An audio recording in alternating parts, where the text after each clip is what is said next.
আসসালামু আলাইকুম রহমতুল্লাহ বরকাতুহু। আজকের একটি ঐতিহাসিক দিন, আমাদের জন্য একটা আনন্দের দিন, সাথে সাথে একটা দুঃখেরও দিন।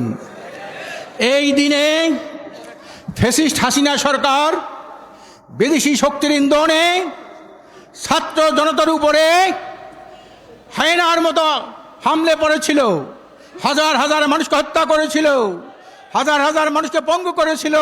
এটা অত্যন্ত দুঃখের দিন।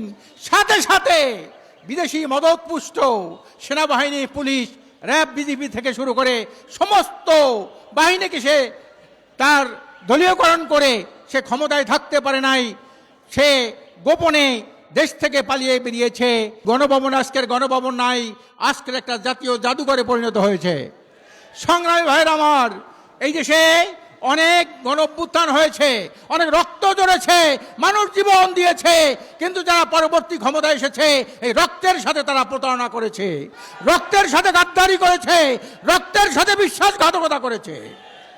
আর বিশ্বাসঘাতকতা নাই, আর গণ অভ্যুত্থান নয়, এখন দরকারটা গণবিপ্লবের। গণবিপ্লব ছাড়া দেশ জাতি মানবতার কোনো মুক্তি আসতে পারে না। দুর্নীতি দুঃশাসন মুক্ত এটি সুখী সমৃদ্ধ কল্যাণ রাষ্ট্র প্রতিষ্ঠা হতে পারে না। জুলুমের মূলোৎপাটন হতে পারে না। এদেশে বারবার ফেসিবাদের পতন হয়েছে, ফেসিস্টদের পতন হয়েছে, কিন্তু ফেসিবাদের পতন হয় নাই। এই ফেসিবাদের পতনের জন্য একটা বিপ্লব দরকার, আর বিপ্লবের জন্য একটা ভালো আদর্শ দরকার, ভালো নেতা দরকার। এই জন্য আমাদের একটা স্লোগান আছে, আমরা ভালো নেতা চাই, ভালো নীতি চাই, এছাড়া জাতির মুক্তি নাই।